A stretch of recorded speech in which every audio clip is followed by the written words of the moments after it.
Today we're going to take a look at some of the factors that affect projectile motion, and I want to look at some of these facts. First of all, we'll take a look at our angle facts here, and I recommend pausing this and taking note of all of these. The highest range occurs if a projectile is launched at a 45-degree angle. Closer to 45 degrees, the farther the projectile will go. So complementary angles, such as 30 and 60, have equal range. They're equidistant from 45 degrees. Larger angles, closer to 90 degrees, mean higher hang time, more time in the air, and a higher maximum height, which we've been calling dy.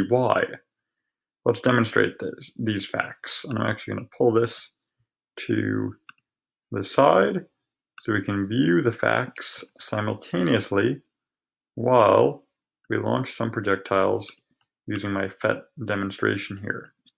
So let's take a look at both of these together.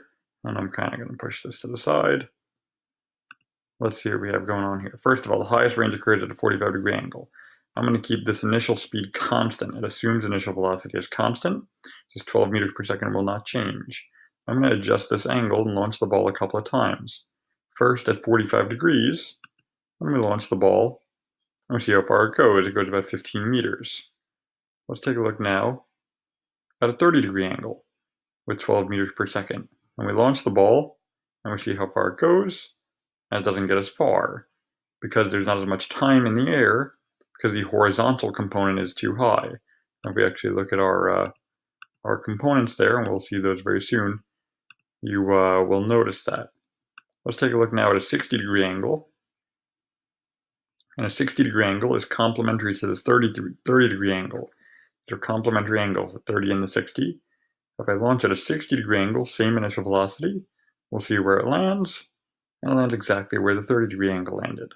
So 30 and 60, because they're equidistant from 45, land in the same place.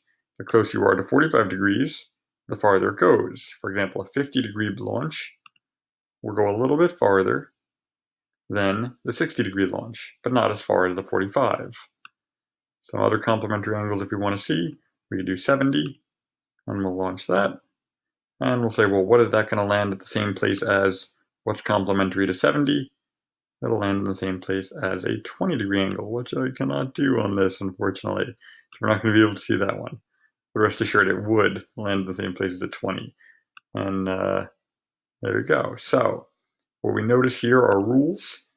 The highest range occurs if projectiles launched at 45 degrees. Closer the launch angle is to 45 degrees, the farther it goes. Complementary angles have an equal range, and the bigger the angle is, the more time in the air. If we want to see the maximum time in the air, we could bring this all the way up to 90 degrees, and we can launch it, and it'll go perfectly upwards and spend considerable time in the air.